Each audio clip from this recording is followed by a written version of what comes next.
dikejar-kejar, digebukin masuk penjara, ditelanjangi,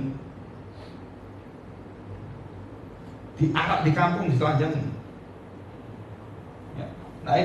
Nah sekarang kita lihat progressive parallelism. Saudara lihat, kita Wahyu dibagi menjadi beberapa pasal. Ada 3 pasal dan ini 3 bagian dan ini 4. Nah, saudara perhatikan. Dan semua bagian yang memuncak pada penghakiman dan juga di dalam semua cara Tuhan untuk menyempurnakan kehidupan orang percaya itu mulai dari 12 sampai ke bawah. Khususnya di sini. Ya. Dan khusus 20 sampai 22 ini adalah puncak kemenangan penghakiman Tuhan. Ini khusus penghakiman. Jadi waktu kita paralel ini, saudara, paralel ini berkaitan dari sini ke sini, nanti semua berkaitan. Saya nggak bisa jelasin itu. Waktunya nggak ada. Jadi semua tentang kunci maut sudah ada di sini. Lubang-lubang semua ada di sini, binatang-binatang di sini, dan hukuman di sini, dan semua ada di semua ini. Dan semua ini bersifat paralel dan keterkaitan satu sama lain, artinya organik dan tidak terpisahkan. Dan bukan hanya kitab Wahyu yang seperti ini, kitab Wahyu juga berkaitan dengan Daniel pasal 7 dan pasal 9 yang juga menyatakan bagaimana Allah berkuasa, dan juga Yesaya dari pasal 9, 11 sampai pasal yang 61. Beberapa kitab itu ada di situ, saya tuliskan ya di makam. Nah dari sini kita tahu bahwa progressive parallelism itu adalah satu-satunya cara membaca kitab Wahyu dengan benar. Jika kita baca hanya bersifat literal dan hanya bersifat kiasan saja tanpa paralel, kita jadi kacaunya luar biasa karena semua itu berjalan memuncak, ya, semua berjalan dan kemudian puncaknya di sini pasal 20, 21 dan 22. Ya. Oke, sekarang kita melihat kondisi surgawi kerajaan 1000 tahun. Ya. Nah, saudara perhatikan, kerajaan 1000 tahun itu adalah satu kondisi di mana kutukan dosa, belenggu dosa, kutukan-kutukan yang berasal daripada perbuatan akibat dosa itu dilepaskan oleh Tuhan Yesus, khususnya bagi orang-orang percaya. Yang tidak percaya, ya, ini sudah menang, belenggu dosa sama, dan sengat maut itu sudah dipatahkan. 1 Korintus 15. Dari kebangkitan Kristus, kebangkitan manusia dan kebangkitan semua orang percaya dan manusia secara khususnya orang Kristen, itu bagaimana diangkat semua ada dalam 1 Korintus 15. Dan iblis dengan roh jahat itu dibelenggu oleh Tuhan, dan antikristus orang biadab semua itu dipersiapkan di sini untuk apa? Mengalami penghakiman dan murka kebinasan dari Tuhan di sini. Jadi unsur yang ada tentang keberadaan setan di surga semua, antikristus itu enggak ada semua. Bukan hanya orangnya, bukan hanya pemerintahnya, bukan hanya penguasa-penguasa, termasuk yang bersifat kutukan dalam hidup dan jiwa manusia dan daging manusia, tubuh, itu semua ketika ini sudah lenyap dan tidak mengenai kita karena darah Yesus. Kita nggak bisa mati. Jadi begitu saya percaya pada Kristus, dan itulah kebangkitan yang pertama.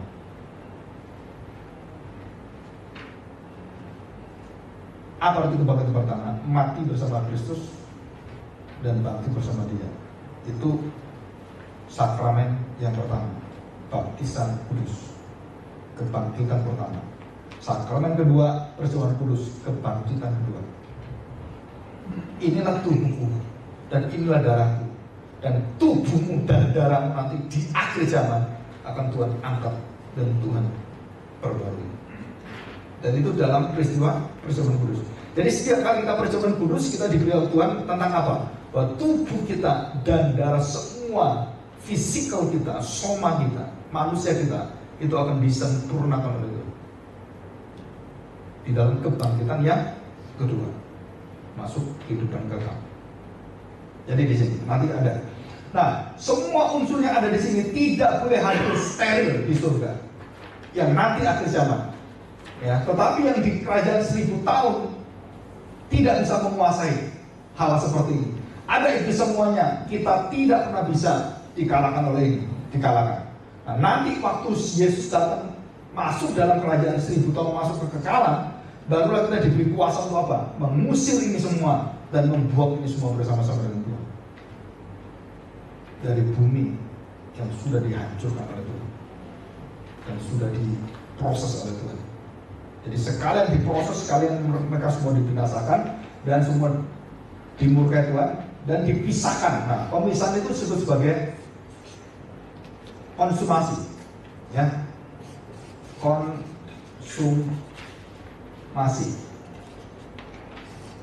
Jadi semua yang bersifat kegelapan yang dimurkai Tuhan dipisahkan kemana? Masuk neraka semua. Dan semua yang masuk neraka itu semua unsur-unsur yang dalam kegelapan yang tidak dibuang oleh Tuhan, tidak dibinasakan dan tidak dihapuskan. Khususnya orang-orang jahat itu, setelah semua masuk ke sana dan mereka semua hidup tanpa adanya kebangkitan di dalam kasih Tuhan, pengampunan semua. Jadi mereka bangkit dengan tubuhnya dan masuk ke binasa. Dan itu bukan sekali, selama-lamanya. Artinya sampai kapan? Ya selama-lamanya. Jadi nggak terbandingkan waktu kita di surga dengan apa yang dialami kita penderitaan di bumi ini, dan waktu kita pegang iman kita dan kita mendapatkan hidup kekal di surga sampai ribuan tahun, saudara, itu nggak masuk akal. Tapi dibandingkan dengan mereka yang melawan Tuhan juga selama-lamanya dibinasakan Tuhan, itu namanya keadilan. Jadi kalau kita terima sempurna semua kasih Tuhan dan hadirat Tuhan itu. Sebaliknya kalau kamu nggak mau percaya pada Tuhan Yesus, menyangkali Dia, maka kamu akan sempurna juga menerima kebinasaan dan murka Tuhan. Sama-sama sempurnanya. Karena semua yang berasal dari Tuhan, tidak ada yang tidak sempurna. Hukuman pun sempurna, murka pun sempurna, kasih sempurna, dan pengampunan sempurna. Itu adalah keadilan Tuhan. Jadi kalau kamu melawan Tuhan, kamu akan dihukum dengan sempurna. Artinya apa dihukum sempurna? Mati kekal. The death of the death. Kematian segala kematian. Dan tidak pernah Tuhan memberikan kesempatan lagi. Dan kamu berada di neraka itu, kamu juga nggak akan bisa nyesel. Di neraka tidak ada orang menyesal. Mulutmu akan mengutuki Tuhan terus. Dan semakin kamu mengutuki, kamu bisa rasa saya gimana? Saya nggak tahu bagaimana rasanya di sini karena nggak mau kesana deh. Mau? Ya. Nah, dari seluruh ini nanti kita akan baca dalam kitab biasa dan semua, ya, hal-hal seperti itu. Nah, sekarang kita lihat ini kebangkitan. Ya, mengerti kebangkitan itu sangat mudah, ya, karena sudah dikompres, sudah direview dan kemudian sudah diintisari. Surah kebangkitan pertama adalah kebangkitan di dalam percaya iman kita, roh dan jiwa kita. Sedangkan tubuh kita belum bangkit, mati pun belum bangkit, mana? Ya kan? Pak, saya percaya Tuhan Yesus sudah bangkit. Belum. Jiwa dan rohmu ya. Dan jiwa roh itu tidak pernah berpisah, artinya dibagi. Alkitab tidak percaya adanya 3 unsur manusia. Alkitab hanya percaya 2 unsur manusia karena kebangkitan. Kalau kita belajar kebangkitan dengan sungguh-sungguh, tidak ada hanya dibangkitkan rohnya doang. Nanti jiwanya kapan? Tubuhnya kapan? Gak ada. Jiwa dan roh itu sama dan dipakai bergantian dan bukan berbeda. Jiwa dan roh sama dan tubuhlah berbeda. Jadi waktu Tuhan mengambil dari debu dan tanah dan Tuhan memberikan nafas, maka jadilah manusia serupa dengan Dia. Itu cuma 2 unsur. Unsur di bawah bumi dan unsur dari Tuhan. Unsur di bawah bumi adalah yaitu tanah, debu dan tanah. Berasal dari debu dan kembali debu dan tanah, gitu kan? Kalau kita orang mati kalau gitu. Dan rohnya berasal dari siapa? Dari Tuhan. Dan waktu mati rohnya balik pada Tuhan. Orang-orang percaya langsung dengan Tuhan, berada tanda petik di Firdaus di surga. Orang-orang tidak percaya berada di mana? Di tempat penghukuman, menunggu penghukuman akhir. Jadi ada tanda petik masa antara, masa antara yang seperti ini. Dan tidak ada masa antara yang menunggu kayak di stasiun kereta api. Coba gimana nunggu di sana? Oh, hatinya tak duduk, nggak ada. Orang yang mati, yang percaya Tuhan Yesus langsung bersama dengan Dia. Dan itu dikatakan Tuhan Yesus kepada Rasul Paulus dan kepada penjahat yang ada di sebelah Yesus. Hari ini juga kamu bersama aku di Fidos, mati sama aku. Dan itu jaminan Tuhan bagi semua orang yang percaya. Dan tidak ada lagi kamu nunggu-nunggu nanti kapan, enggak. Menunggunya bukan menunggu nanti ketemu seperti itu, bukan menunggu yang menunggu kita menghakimi bersama dengan Tuhan. Bukan menunggu-nunggu yang seperti itu, yang seperti ajaran dari Roma Katolik dan semua, bukan. Ya, ada intermediate seperti itu yang salah. Yang kita percaya intermediate adalah masa penantian penghakiman, ya. Tapi kita bukan berada di tempat tunggu, bukan kita di surga. Menunggu betul, tapi di surga. Bukan menunggu di tengah-tengah surga dan neraka, dingin depan panas, gitu. Enggak ada, ya. Atau tempat yang lain khusus, Pak? Enggak ada itu, Alkitab nggak pernah ceritakan. Teman-teman, enggak. Yang ada apa? Kamu masuk ke dalam penghukuman dan kamu masuk dalam bersama dengan Bapak Lazarus di pangkuan Bapak Abraham, atau Firdaus atau surga, sama semua istilah. Ya. Oke. Kebangkitan yang pertama adalah jiwa rohnya, dagingnya belum. Kebangkitan pertama itu dijamin oleh kebangkitan surung Tuhan Yesus, yang tubuhnya itu akan dicetakkan dalam tubuh kita. Kapan? Kebangkitan kedua. Nah, kebangkitan pertama ditulis tadi dalam Wahyu, maut tidak berkuasa. Jelas kan? Yang tadi di sini. Yang belakang, maut tidak berkuasa, setan nggak berkuasa semua, ya, Tuhan yang berkuasa. Ini, ya, maut tidak berkuasa, dosa juga tidak ada kuasanya, semua dikalahkan oleh darah Yesus, oleh karya Kristus di kayu salib. Dan kebangkitan kedua, saudara, tubuh manusia itu sempurna dan diberikan oleh Kristus. Bagaimana caranya, saudara? Jadi yang pertama adalah jiwa rohnya bersama dengan Tuhan. Tubuhnya ada di dunia semua, tunggu semua. Dan semua orang-orang yang nanti waktu Yesus datang masih hidup, itu diangkat Tuhan. Kenapa diangkat Tuhan? Sebelum iblis dibuka, kemudian masuk di dalam bumi, menguasai manusia, semua orang percaya sudah datang dan tidak ada yang tinggal di dalam Tuhan. Kalau orang dispensasi mengatakan, oh, orang Kristen ada yang berjuang sendirian nanti ngelawan iblis, mati kamu. Gak pernah ada. Dan tidak pernah Tuhan membiarkan anaknya kemudian dilepaskan dan kemudian melawan iblis sendiri. Gak ada yang tahan melawan iblis. Dan pengajaran-pengajaran seperti itu tidak pernah ada dalam Alkitab. Jadi Tuhan mengatakan, akulah Immanuel. Masih ingat Sodom dan Gomora? Waktu mau dibinasakan Tuhan, dan Abraham kemudian dibuka oleh Tuhan. Aduh, Abraham sahabatku, mau bicara nggak saya? Dan Tuhan katakan, aku mau bicara dengan Abraham. Kenapa? Karena ada ponakannya yang namanya Lot. Betul kan? Kalau bumi ini mau dibinasakan Tuhan dan ada orang percaya di sana dan dibiarkan Tuhan, mati orang terus itu. Nggak akan mampu menghadapi iblis. Yang bisa menghadapi iblis adalah Yesus. Jangan pernah sekali-kali kamu menghadap iblis atau setan-setan tadi. Kalau tidak ada Kristus, jangan coba-coba. Kuasanya melebihi dari kuasa manusia. Dia itu malaikat. Dan dia bisa menggerakkan apapun. Dia bisa masuk ke binatang. Jadi babi ngepet, tahu? Bisa masuk ke dalam tubuh ular, mencobai Adam dan Hawa. Betul nggak? Dan bisa masuk ke tempat-tempat yang lain. Bahkan Tuhan bisa membuat keledai bisa bicara. Heran nggak? Itu hanya film kartun.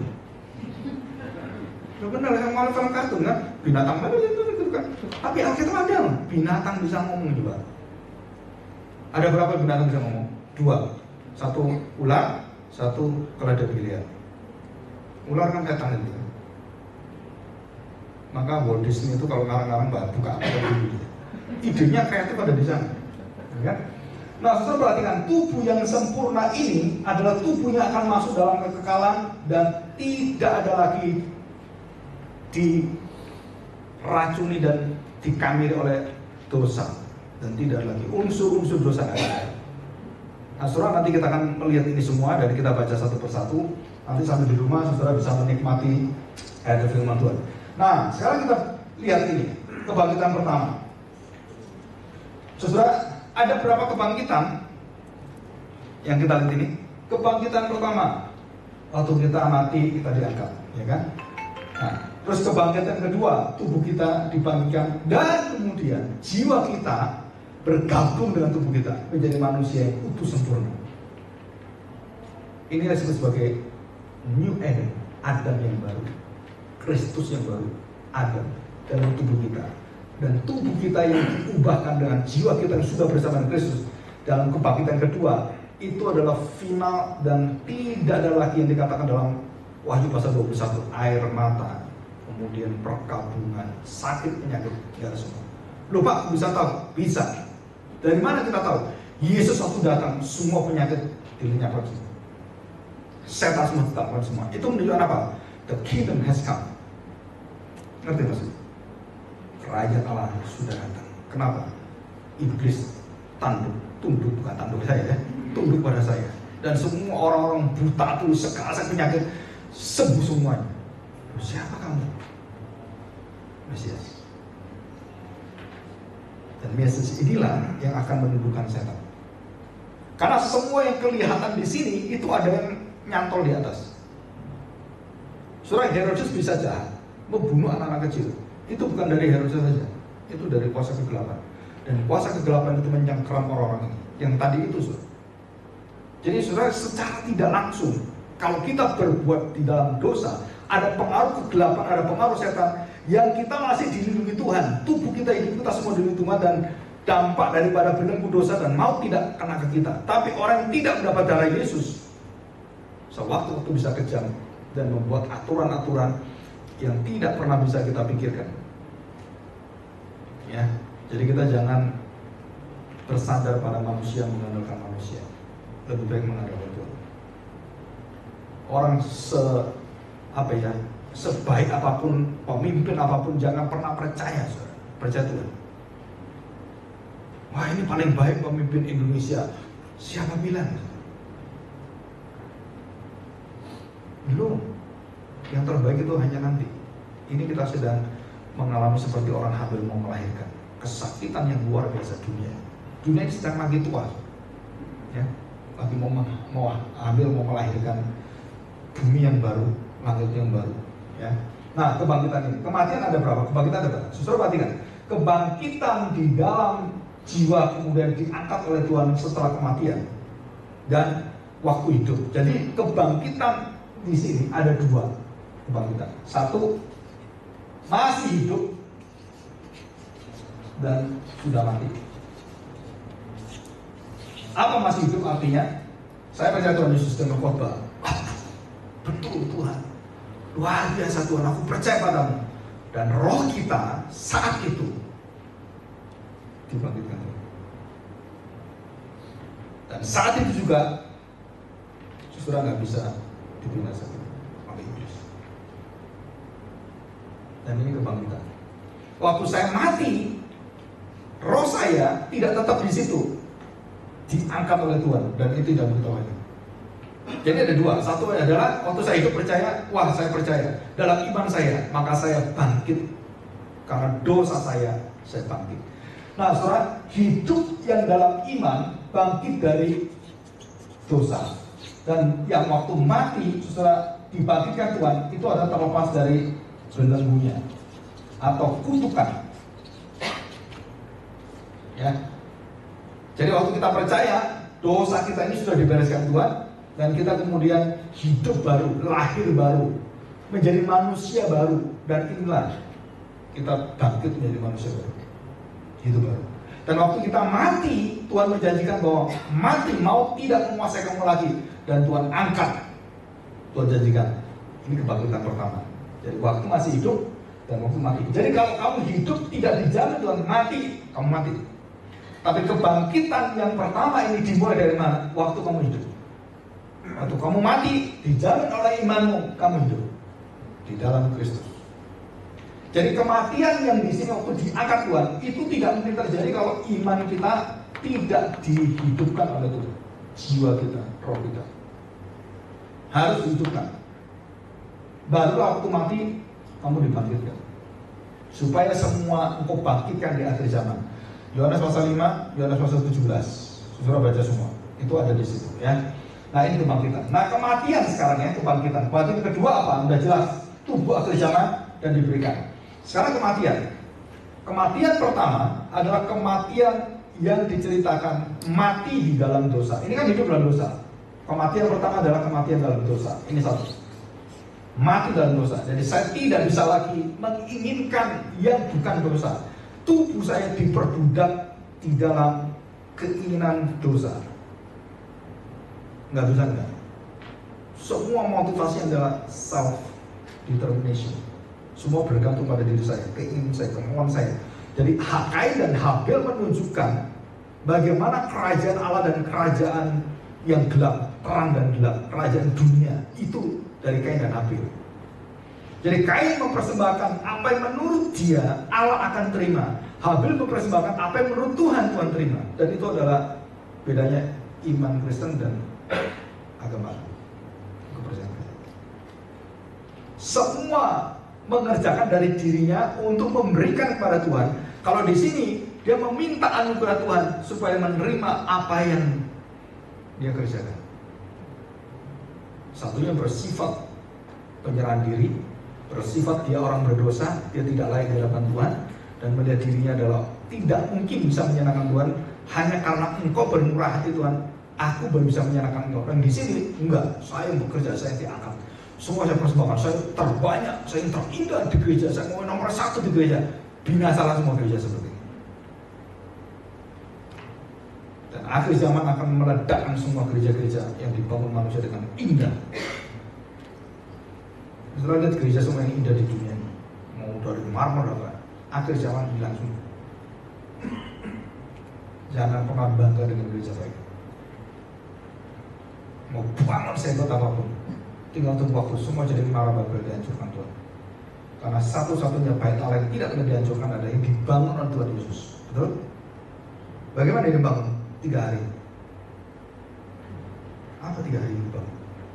Masih ingat Tuhan Yesus ngomong apa? Semua yang kamu lihat mengagumkan ini hancur semua. Tidak ada satu batu pun yang sisa yang bisa kamu lihat, hancur semua. Tapi 3 hari aku akan bangun. Dan itulah bait Allah yang kekal. Apa itu? Kematian dia. Dan ini yang membangun kebangkitan kita. Jadi pertama mati di dalam dosa. Yang kedua saudara, kita mati di dalam seluruh, bukan hanya dosa kita mati di dalam seluruh hidup kita yang akan dibinasakan di dalam semua dalam waktu ini. Dan yang terakhir saudara, kita akan mengalami kematian kekal selama-lamanya. Jadi kebangkitan itu ada 3 tahap. 1, 2, 3. Kematian juga 3 tahap. Setiap kelahiran adalah kematian. Dan itu firman Tuhan. Setiap bayi lahir adalah kematian. Kalau agama, setiap bayi lahir seperti kertas yang putih. Alkitab enggak. Semua manusia mati semua. Tidak ada mencari Tuhan. Semua manusia adalah berdosa. Semua yang lahir. Semua udah mati. Mati sebelum lahir. Lahir sebelum mati. Juga. Jadi waktu lahir mati dalam dosa. Lahir mati dalam dosa. Lahir mati dalam dosa. Dan tidak mungkin makan kecuali anugerah Tuhan. Nah, waktu kita mati di dalam dosa, dalam kutukan dosa, dengan kita mati waktu kita mengenal Tuhan, mengerti A dan B, dan kita kemudian mati inilah yang membuat kamu mati kekal selamanya. Ngerti maksudnya? Jadi waktu saya mati, mati yang saya mati dalam dosa, masih ada kemungkinan kamu percaya kamu akan dibangkitkan, betul kan? Tapi begitu saya mati dalam dosa dan kemudian kematian saya dalam dosa, saya amini dengan melawan semua kebenaran dan saya tidak mau percaya pada Tuhan. Nah, kematian yang kedua inilah membawa kamu kematian kekal selama yang ketiga. Waktu saya mati dalam dosa, masih bisa diselamatkan, masih ada pengampunan. Tapi waktu kamu mati di dalam matian kedua, yang tidak mau diselamatkan dalam arti tidak menerima pekerjaan kemurahan Tuhan dan kamu melawan Tuhan, sesudah di situ ada kematian kekal selamanya. Dan semua itu bisa dibereskan oleh Tuhan Yesus. Di mana? Pada masa kerajaan 1000 tahun. Jadi kerajaan 1000 tahun ini adalah kerajaan yang bersifat ada 2 ketegangan. Pertama adalah bersifat yang sudah terjadi dan belum sempurna. Sudah diterima, tapi belum sepenuhnya. Dan itu dalam diri kita. Maka kalau kita lihat semua paralel yang ada, nanti minggu depan saya akan jelaskan tentang apa yang dimaksud dengan ketegangan itu. Sudah, kita akan belajar apa itu dispensasi, apa itu premill, apa itu kemudian postmill dan amil. Ya, itu baru minggu depan saya akan buka karena penutupnya itu. Tapi yang penting adalah saudara bisa mengerti betul-betul kitab Wahyu membahas tentang 1000 tahun adalah kerajaan 1000 tahun tidak pernah dipisah antara yang di bumi dan di surga. Semua kejadian dari Yesus datang sampai dia kedua kalinya akan datang, semua dalam taraf progresif sampai kemudian memuncak dan dia menunjukkan kemuliaannya. Kenapa Tuhan seperti ini? Karena jumlah bilangannya belum genap. Tuhan masih menantikan bangsa Israel untuk bertobat datang pada Tuhan. Walaupun ini sudah berjalan, tapi nanti puncaknya di akhir zaman. Dan banyak sekali. Saya baru mau beli satu buku ditulis oleh Elis Sorkin dari seorang rabi Israel yang bertobat, dan sekarang tuliskan tentang kebenaran-kebenaran secara perspektif orang-orang Yahudi yang Kristen.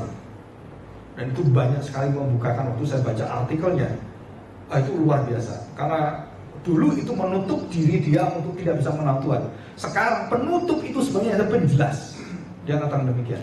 Selaput itu bukan lagi menjadi penghalang saya melihat Kristus, tapi selaput yang diberikan Tuhan itu malah memperjelas, seperti kita melihat kacamata. Kalau kita minus dikasih kacamata yang minus, kita langsung udah jelas. Nah, seperti itu. Penghalang tetapi menjadi penjelas, dan dia ceritakan semua bagaimana dia menemukan Kristus Mesias dalam kitab Taurat, Injil dan semuanya. Dan dia tidak membuka kitab Perjanjian Baru. Dia melihat kitabnya sendiri, dan waktu dia buktikan semua, dia terbelalak. Kenapa? Baru saya tahu. Jadi selama ini saya dicengkeram dengan satu selaput yang membuat saya tidak bisa mengerti, yaitu adat istiadat Farisi dan ahli Taurat dan semuanya. Mari kita buka Markus pasal 7 ayat 7. Ya. Markus pasal 7 ayat 7 sampai ya sebenarnya 10 ya. Coba saya baca ayat yang ke-6. Markus 7 ayat ke-6. Jawabnya pada mereka, benarlah nubuat Yesaya tentang kamu, hai orang-orang munafik. Sebab ada tertulis, bangsa ini memuliakan aku dengan bibirnya, padahal hatinya jauh daripadaku. Saudara, setiap kali saudara ibadah ke gereja, saudara tanya ini, apa saudara datang karena saudara sudah jadi orang Kristen? Saudara datang karena pekerjaan, saudara datang karena tugas, saudara datang karena apa? Jangan sampai saudara menjadi seperti nubuatan Tuhan. Dan ini bukan hanya terjadi pada bangsa Israel, sepanjang sejarah gereja. Jangan sampai kamu bibirmu memuliakan aku, tapi hatimu jauh daripada aku. Kenapa? Perhatikan saudara ya. Percuma mereka beribadah kepadaku, sedangkan ajaran yang mereka ajarkan ialah perintah manusia. Tuh, kan firman Tuhan, Pak. Bukan. Itu firman Tuhan, Pak. Bagus, Pak. Ya, kalau mencinta istri, tiap pagi itu kita harus berdoa pada Tuhan dan mengucapkan, istriku cantik, istriku manis, istriku sayang, supaya positive thinkingnya itu keluar. Susah itu bukan firman Tuhan, itu terapi setan, itu terapi therapeutic healing. Orang-orang kalau kecanduan disuruh seperti itu di Singapura, Brixton juga sama, dan semua orang kecanduan balik lebih bercandu lagi. Walaupun sudah ngomong, saya bukan lagi pecandu, saya tidak mau narkoba lagi, terus memotivasi diri, pikir dia berhasil. No, dosa nggak bisa mati karena kamu seperti itu. Dosa hanya mati karena darah Yesus. Dan itu kita percaya. Nggak ada perbuatan moral bisa menebus dosa, menghapus dosa. Hanya Kristus yang bisa. Dan saya sudah ketemu orang berapa kali, suaminya di Singapura, balik lagi sana, nggak ada jalan keluar. Bawa semua pada Kristus, bertobat.